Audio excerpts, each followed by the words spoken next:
What's up guys, my name is Matthew and today we are starting a reading vlog for A Flicker in the Dark by Stacey Willingham. And this is one of my most anticipated books of 2022 and book of the month came in clutch and we got an early release. So it looks like I'm gonna be reading this in 2021.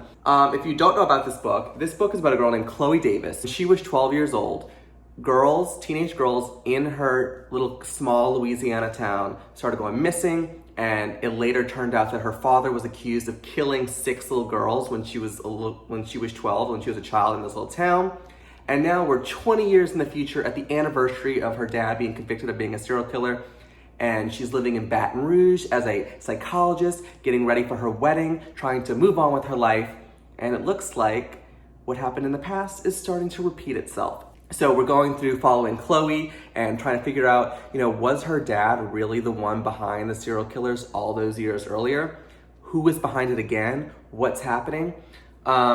If you've never watched a reading vlog from me, you will know that for the first part of the vlog, I will kind of give you a breakdown of what's happening in the first fourth of the book. No spoilers, but just to kind of give you an idea of the characters, the background of the characters, what to expect. And then once we start actually getting into the plot where twists start happening, things start moving, I get kind of vague and I just kind of give you my feelings. I don't spoil anything. So this vlog will be spoiler free. However, if you like going into books knowing absolutely nothing, you probably shouldn't watch this video because I will talk about the beginning portion of the book just to kind of set up the scene for you, just so you will have an idea to know if this is a book you're actually interested in reading. I have read about 50 pages of this book and I'm already thoroughly invested. Part of the reason I am super pumped about this book is because it's set in Baton Rouge, Louisiana. If you didn't watch my most anticipated video, I talked about how I lived in Baton Rouge for 8 years, so it's a place I know very well. So I was very excited when I found out that this book was gonna be set there. Serial killers. There's nothing like reading a book about a serial killer killing children that'll get you in the Christmas mood. I really hope my humor translates online. Anyway, yes, so this book is set in Baton Rouge. It's a place that I'm familiar with. We've already gotten references to places in Baton Rouge and I'm here for it. So far, we've met Chloe, and Chloe is a psychologist in the 20 years from when her dad got convicted of being a serial killer. And she is a psychologist helping college students, children, dealing with their problems, some adults. And she also has a pill problem. She calls in prescriptions like all kinds of different benzos for herself. She's obviously still struggling with dealing with what happened in the past. She's getting ready for her wedding. We've met her fiance, Daniel. We've met her older brother, who was around at the time that her dad got convicted of killing all those girls years ago. He's there, he's still a little standoffish, untrustworthy of people. The vibes are fun, the vibes are eerie. I'm loving the dynamics. But so far, that's pretty much all that's happened. We're kind of getting a background of the characters, kind of figuring out what's happening, but no one has died yet. So I'm 50 pages in, it's still building up the world. I'm loving the Baton Rouge feels, all the little crawfish references and Southern Louisiana references. But yeah, I'm having a good time and I will update you when I get a little further. All right guys, I am about 100 pages into A Flicker in the Dark and I am enjoying it. It is very much a slow burn, literally just learning about the characters. We're getting a little bit of flashbacks 20 years previous. I'm liking that it's not the style where every other chapter it's the past and the future. It's more like little memory glimpses that we get from Chloe that kind of shows what was happening around the time that her dad got accused of being a serial killer. I do have a few theories. I don't think it was a real serial killer situation 20 years ago. I think that it was more of a misunderstanding, or one of the girls that was killed had something to do with her dad and her brother, and the other girls might be a separate incident, or there's something bigger going on and the dad took the fall for maybe her older brother or someone else. We learn a little bit about the back history of the girls, or the main girl, the first girl who went missing. And this book is giving me vibes of Dark Places or Dark Objects by Gillian Flynn.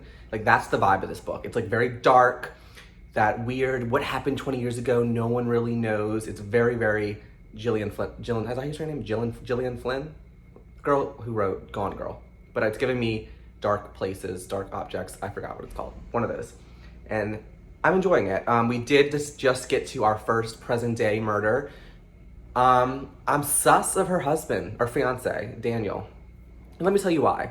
One, because he's a pharmaceutical rep and he's constantly traveling to like New Orleans or some other city. And it's like, why did the author make him a pharmaceutical rep that traveled a lot and gave him like an excuse not to be at home? Like, I don't think he has anything to do with like maybe the murders previously, but he's so like nice and friendly. And like, if you have no trauma from your past or your childhood or whatever, like that's a red flag, run. If someone comes to you and they are just perfect with no trauma, red flag, run. Life advice from Matthew. But anyway, I'm enjoying this. I'm gonna stop with spoilers or really discussing the plot. Sus of her fiance. I don't think her dad was a serial killer. I think he may have been involved in the murder or covering up the murder of one of the girls. And I don't know how the other girls fit into the picture, but I'm sure that's gonna unfold. And yeah, I'm enjoying it. I have theories. It's keeping me on my toes, I'm guessing, but definitely a slow burn so far. So hopefully it kind of picks up in the next portion of the book. Also, I just watched the first 2 episodes of And Just Like That, the Sex and the City remake or the reboot, whatever. And I have a lot of thoughts, no spoilers. It definitely is going in a direction that I did not think it was gonna go. At first I was kind of annoyed, but it makes sense because this show has always been about, like even like in the first series, the movies, there's always about experiencing a human experience. And what we're experiencing in today's version of Sex and the City is a human experience that we have not experienced in depth in the series. So I think it is relevant and I think it's important that we are experiencing that. I know that's very vague, but I'm trying not to spoil it because it's like a big spoiler and I don't want to spoil it for anyone. But I like where the plot's going. I understand why a lot of people are kind of annoyed with the plot because it was shocking. As for Kim Cattrall, Samantha's absence, it sucks. It sucks that she's not there. I like what the writers have done to kind of include her in the show, but it sucks that we don't have Samantha. I respect Kim Cattrall's reasonings for not being there. I hope that maybe in the future season, she'll make an appearance. I doubt it because she seems very firm in not going back to this franchise. I mean, look, I could hate these girls so much, but if you offer me $10 million to show up and like film a few scenes with people I hate, hey girls, I'm here, like $10 million, you fucking kidding me? But I'm not wealthy like Kim Cattrall, so she has the opportunity to say no to projects, I guess. But I respect her opinion and her decision to be not a part of Sex and the City, but it is upsetting. And I'm hoping she reevaluates, maybe not. She just signed on for the new Hilary Duff reboot of How I Met Your Father. So she's gonna be playing Hilary Duff's older self. So that's exciting. But yeah, I'm really liking where Sex and the City is going. It's shocking, I wasn't expecting it, but I'm excited to see where it goes. All right, so back to the book. I was wrong about the fiance, Daniel. He does have a traumatic past, so forget what I said, but I still don't trust him. He is sus. I just watched Gabby Reed's video where she talked about all the books that she did not finish this year, and this book was on that list, and I'm really upset. She said that she DNF'd it after 50 pages because it was predictable and she knew where it was going. And she didn't say if she looked up the ending, because I also think I know where this book is going, but I'm not sure. So I don't know if she looked up the ending. I have a feeling the author might be doing, or I'm hoping that she's doing, is kind of like a red herring because I'm super sus of certain people and I'm kind of have theories on what really happened in the past, and I don't fully know what's going on, but I have guesses, but I'm hoping I'm wrong. So I want to know if she, after DNFing it after 50 pages, if she looked up the ending to see if she was right about where it was going, but she didn't say. I also forgot to mention that Emma Stone is making this book into a HBO limited series, so this will become a TV series on HBO soon. Things are happening, murders are happening, the serial killer is out and about, we're learning some more things about the past. People are sus, that's all I'm saying. I'm enjoying it. It is a slow burn. I don't think it's super fast paced, so I understand, I guess, why Gabby thought it was a little bit slower. There's Lizzie and Gordo. And yeah, but let's take a break from all the serial killers and murder and let's go do some Christmas shit. Jingle bells ringing in my ear. Jingle bell, a sound that's oh so dear. Frosty the snowman is all around town. Watch out for reindeers are falling down. We stay up waiting for Santa tonight. He climbs down the chimney at the speed of light, while we're dancing around the Christmas tree, hugging and kissing just you and me. Carolers are singing outside our door, lovely songs we all heard before, as they walk from house to house to wish us all a Merry Christmas Day.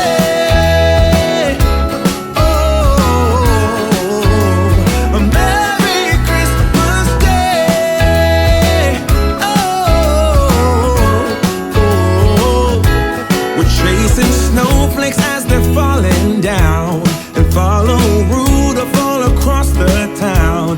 Later we meet under the mistletoe, while Santa's busy saying ho ho ho. We're feeling jolly, eating Christmas cake, and then we go skating on the frozen lake, saying hi to every friendly face. And later we warm up by the fireplace. Carolers are singing outside our door, lovely songs we all heard before, as they walk from house to house to wish us all a Merry Christmas Day.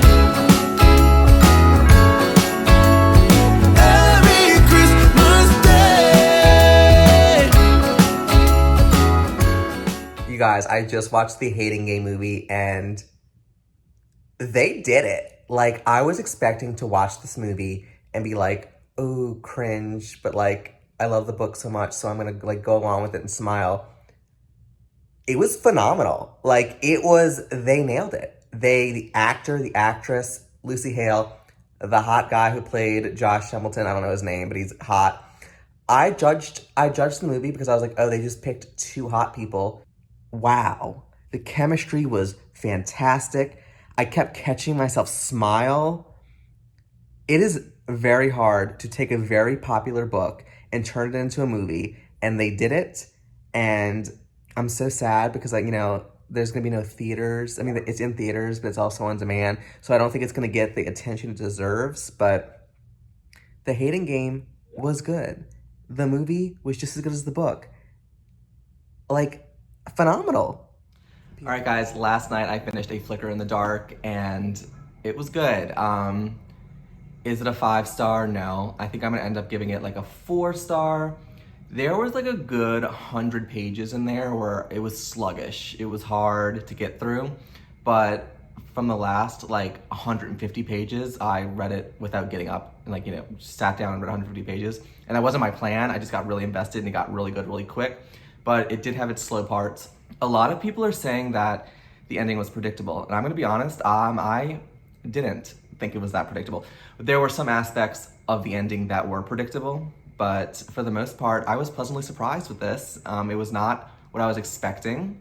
I'm not really sure how this is gonna be a good HBO show because not much happens throughout the book until the end, so I feel like there's gonna be episodes for the show that are just like, nothing's happening, because there's a good 100 pages in here like where I just felt like, chop it out. It didn't give me all the Louisiana vibes I was hoping for. I mean, there was little sprinkled in there, but it really, this book could have been set anywhere in the United States. It didn't really feel like Louisiana, except, you know, every time she mentioned a little something. But other than that, it didn't give me Louisiana vibes. I liked it. Did I love it? No. Do I recommend it? Sure. I've definitely read better thrillers this year than this, but it was good. And I think it's better than what most people are saying, which I've seen so far. A lot of people haven't read this yet, but from what I've seen so far, a lot of people are saying this is predictable. I didn't think it was predictable. I had a good time, especially the ending. Final thoughts, I'm gonna be honest, a little let down, but it was still a good book, a great debut book. This is the first book she ever wrote, and it was really good. But yeah, I think this is gonna conclude this reading vlog. I hope you guys enjoyed it, and I hope you all have a happy holidays or whatever you celebrate, and I will see you in another vlog soon.